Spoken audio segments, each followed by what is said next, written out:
Georgette material saree plus work blouse and hip belt. Hip belt பாத்தீங்கன்னாவே தெரியும் ஒரு சூப்பரா இருக்கு உங்களுக்கு. நல்ல அழகா இந்த கோல்ட் கலர்ல வந்துட்டு அந்த த்ரெட்ல வந்துட்டு சூப்பரா இருக்கும். அண்ட் நம்ம பேஜ்ல காம்போல ஹிட் ஆனது சூப்பரான கலர்னா வந்துட்டு நான் இந்த பிஸ்தா கிரீன் கலர் தான் சொல்வேன். அதனாலேயே இந்த saree எடுத்துட்டு வந்திருக்கும், இந்த கலர் எடுத்துட்டு வந்திருக்கும். பிஸ்தா கிரீனுக்கு ஆப்போசிட் கலர் வந்துட்டு உங்களுக்கு நல்லா டார்க் கிரீன் கலர். பேசிக்கிட்டே இருக்க ப்ளவுஸை காட்ட மாட்டீங்க. அதை எடுத்துக்கிட்டேன். ஸோ பிளவுஸ் ஹிப் பெல்ட் வந்து எனக்கு பிடிச்சிருக்கு கட்ல. ஸோ வந்து ரொம்ப லாங் சைஸு. ரொம்ப ஹிப் பெல்ட் அழுத்தாதீங்க, எனக்கு மூச்சு முட்டுது.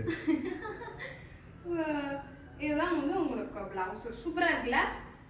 செம்மையா இருக்கு. செம்மையா இருக்கும். ஒரு நியூ டிசைன். இந்த டிசைன் நீங்க எங்கேயுமே பார்த்திருக்க முடியாது. இதுல வந்துட்டு நாங்க இந்த சாரியோட கலர் பிளவுஸ்ல எடுத்துட்டு வந்திருக்கோம். அந்த த்ரெட்லயே வந்துட்டு எடுத்துட்டு வந்திருக்கும். சூப்பரா கான்ட்ராஸ்டா இருக்கும், ரொம்ப அழகா இருக்கும். ஜஸ்ட் ஃபார் 699 மட்டும் தான். யாரும் மிஸ் பண்ணிடாதீங்க. யாருக்கெல்லாம் பிடிச்சிருக்கோ ஸ்கிரீன்ஷாட் எடுத்து எங்களோட வாட்ஸ்அப் நம்பருக்கு வாட்ஸ்அப் பண்ணுங்க, இல்லை எங்களோட வெப்சைட்லயே ஆர்டர் பிளேஸ் பண்ணிக்கலாம். ஹிப் பெல்ட் வந்துட்டு நல்லா இவ்வளோ லென்த் இருக்கும். அதனால தான் எனக்கு இது ரொம்ப ஷார்ட்டா இல்லை, அதனால தான் நான் இப்படி பிடிச்சிருந்தேன். எனக்கு வச்சுட்டு இவ்வளோ இருக்கு பாருங்க. எல்லாருக்குமே கரெக்டாக இருக்கும். ஸோ யாரும் மிஸ் பண்ணிடாதீங்க. ஜஸ்ட் 699 மட்டும்.